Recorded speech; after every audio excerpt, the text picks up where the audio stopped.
A reasonably large and heavy package labeled bridge. What could it be? While I proceed with the unpacking, a bit of background.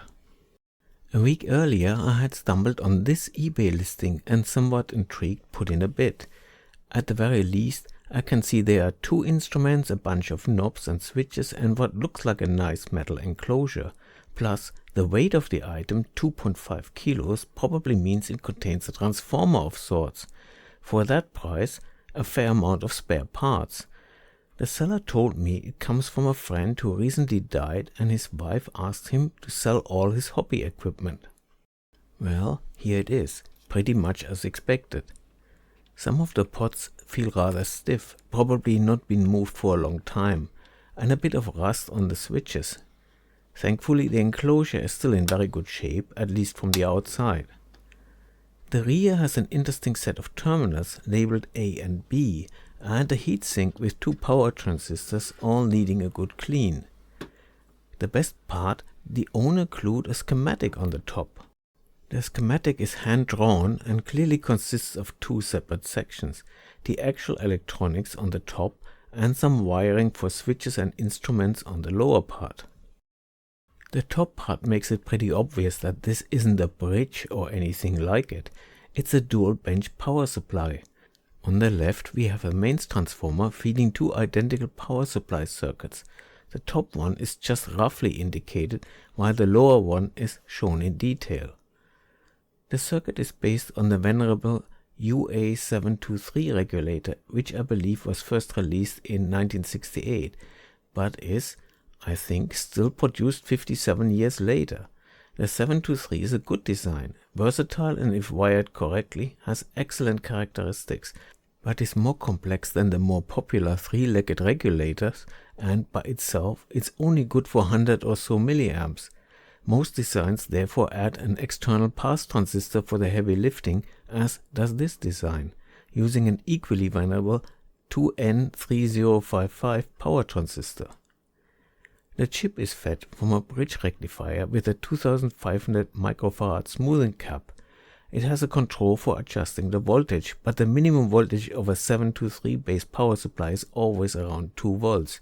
You can't get down to 0 without adding more circuitry that provides a stable negative voltage to compensate this 723 limitation, and clearly this circuit hasn't got that.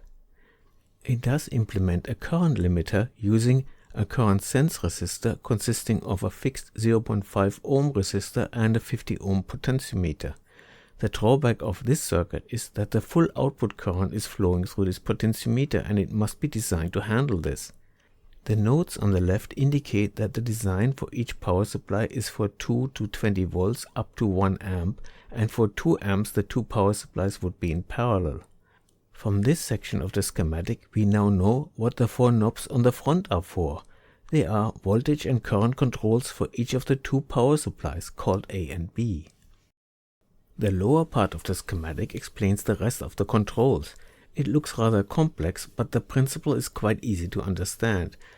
First, on the left we have a voltmeter connected to a double-pole double-throw switch that ties it either to the output of power supply A or B.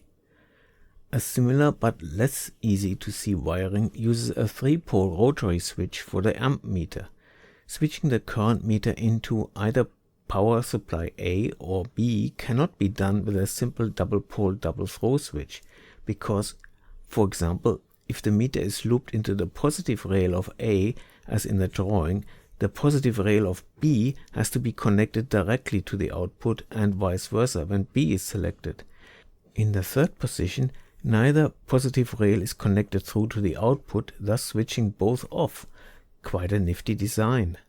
The last complication in this schematic is that there's a second switch that puts a shunt resistor across the amp meter, changing it from 100 mA full scale to 1 amp full scale. Although I just want the parts, I'm tempted to see if it still works. But before any attempts in powering it on, I want to have a look at the condition inside.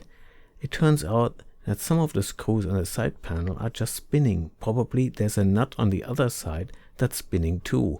Anyway, at the end I decided to take the rear panel off instead, which was easy enough. This gives us the opportunity for a first look inside. A Vero board with components, some of which are rather large electrolytics. The board itself mounted on top of a transformer and lots of wiring, most of which is simply black, making wire tracing for troubleshooting fun. But all in all, the insides look to be in good condition. I don't see any loose components or wires or burn marks, which is a good sign. Notably absent are any fuses. Let's check the mains plug. It's an old style plug that has no insulating sleeves on the live and neutral as mandated on modern plugs from 1984 onwards. That may give a no later than date for this unit, unless the maker had some old style plugs lying around and used them. The mains lead itself is the thinnest I've ever seen. But as you see, it has the 3 mandated conductors in the proper colors and a 3 amp fuse. By the way, the fuses in the UK plugs are intended to protect the power cables and house wiring from cross overloads, not necessarily the device. For better access, I decided to remove the screws that held the transformer to the bottom of the enclosure, which allows me to take the whole thing with front and rear plates still attached out of the housing. Here's a view of the inside wiring of the front plate. It's mostly black wires, all identical, so not the easiest for maintenance or troubleshooting. Those that go to the main switch and neon even carry mains voltage. Note the white curly wire. That wire acts as the shunt resistor for the 1 amp range of the amp meter. I connected my bench power supply to the smoothing cap of the first power supply and fed 25 volts, but I did not see any response whatever I tried. At least there was no short, and my bench power supply showed only about 20 to 30 milliamps of current draw.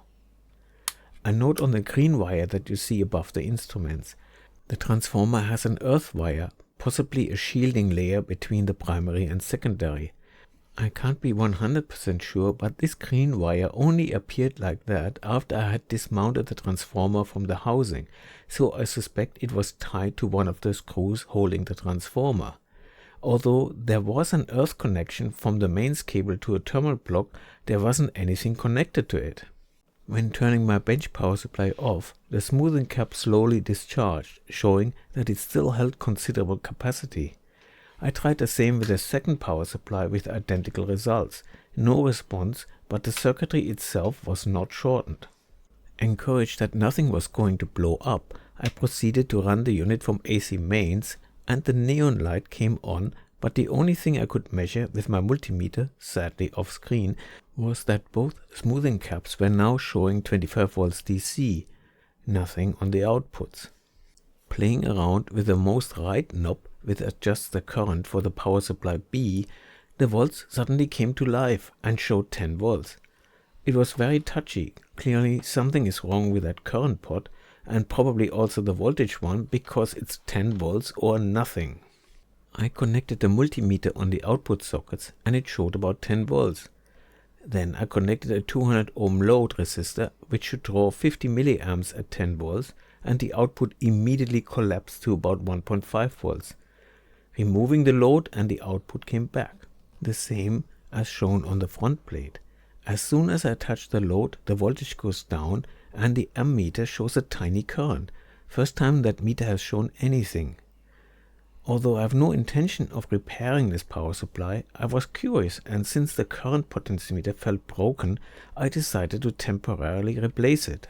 This potentiometer needs to handle the full output current, and I did not have a replacement potentiometer other than this 100 ohm rheostat, more than able to handle a bit of current. And, would you believe it, I now have 20 volts output voltage. Connecting a load, I see a current on the meter and the output voltage reduces. Trying different resistors for different load currents. Obviously this is actually the current limiter kicking in, and the power supply is in constant current mode. Indeed, I can increase the current limit with my rheostat and the output voltage increases as it should. Once I'm in constant voltage mode, I can disconnect and reconnect the load and the output voltage stays constant. Let's try a bigger load current using a 100 ohm load resistor. The current meter goes full scale. I turn it to the 1 amp range and it shows about 350 milliamps. That ain't right, as 20 volts over 100 ohm is 200 milliamps. And one of my bench multimeters confirms that 205 milliamps are flowing. That curly white wire is obviously too long. If it would be shorter, more current would bypass the amp meter and its deflection would go down. That should be easy to fix, but as I said, I'm not planning to. Anyway, the only thing stopping me from declaring the power supply B to be fixed is the voltage selection. I happen to have an old 5K pot, so I replaced the existing one. Unfortunately, the white front plate dominates the camera exposure, so my hand turning the replacement is hard to see on the very right. Yes, success! The voltage can now be properly set. Power supply B is fully functional again. Just for fun, I used my two ersatz potentiometers from power supply B on power supply A and flipped the switches to monitor A instead of B. But no luck. A remains dead. I moved them back to power supply B and B was working again. Then I transferred the LM723 from A to B and B stopped working, so the LM723 in A is defect. With that confirmed, I proceeded to dismantle everything and harvest the parts instead. But not all that's on the table will be reusable. Some tests are in order. Starting with the two 50 ohm pots for current selection. We know at least the one for B was not working as it should, but honestly I lost track which one was B's and which was A's. The total resistance of the first one with 53 or so ohms is fine. But the middle sliding contact has no connection. That's a bad potentiometer. Let's see the other one.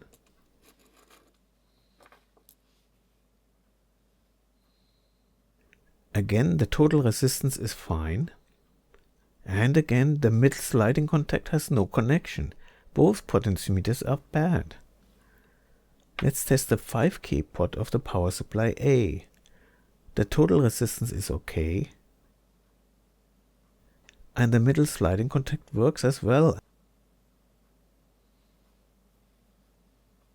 And changes when I turn the potentiometer. Nothing wrong here. I opened the first 50 ohm potentiometer. Pretty crusty inside. The wire around the outside perimeter looks fine and we have already established that it's not damaged. So why has the slider no contact? Wait, it's V-shaped and it looks as if both arms of the V are broken. Sure enough, it just falls out. Let's have a look at the other potentiometer. I freeze this here for a moment. Does this plastic look melted? I think it does. But I think this was the tip of a soldering iron. The other potentiometer does not have this. The outer shell needs a bit more persuasion before it lets go.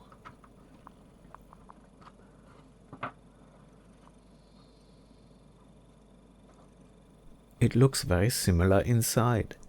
The body with its wire part looks fine. And the slider just fell off by itself. Again.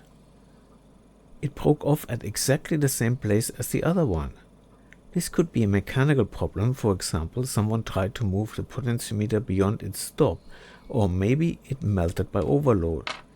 With the current limit set all the way to the highest, that is the slider set to zero resistance, the current would have flown directly from one contact through the slider and out on the middle contact. I'd be interested to hear your opinions on this. Please leave comments. Here's the autopsy of the failed 5K voltage potentiometer of power supply B. Amazing. In the middle the carbon track is completely gone. How could that have happened? Okay, the slider looks a little bit crusty, but that could be after the damage of the track. I could imagine that rubbing out the track like this would happen after a few thousands of cycles, but I can't think the voltage control in a power supply being used that often. Again, I'd be interested in your comments. A quick look at the voltmeter. It is wired in parallel with the fluke on the right, while I increase the voltage starting at 5 volts. It is showing slightly less than it should. That might be correctable using the 0 setting. Alternatively, it might be possible to open the rear and reduce the series resistor that ought to be in there. Same test for the ammeter. Different to the under-reading voltmeter, the ammeter shows slightly more than the correct value. If needed, that can be easily trimmed using a parallel resistor. Although I know the transformer is working, I just wanted to confirm the AC voltage coming from the secondary winding with center tap, which is the blue wire. Close to 20 volts on the first one, and the same on the other one. Across both endpoints, I get close to 40 volts. The first of the big smoothing caps has still 2.36 millifarad instead of the nominal 2.5, and an ESR of 0.09 ohm, so still good. The second smoothing cap has an ESR of 0.1 ohm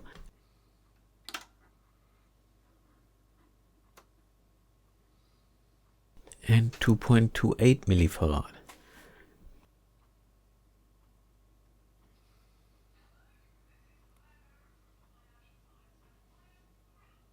The first output cap has 117 or so microfarad instead of 100 microfarad,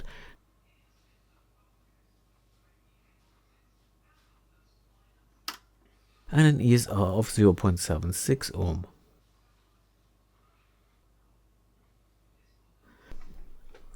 The second output cap has an ESR of 0.78 ohm and around 115 microfarad, so these caps are all working. The big smoothing caps are from Lorentz capacitor division. Ask me how I know that. Anyway, I could not find anything about said division or their caps.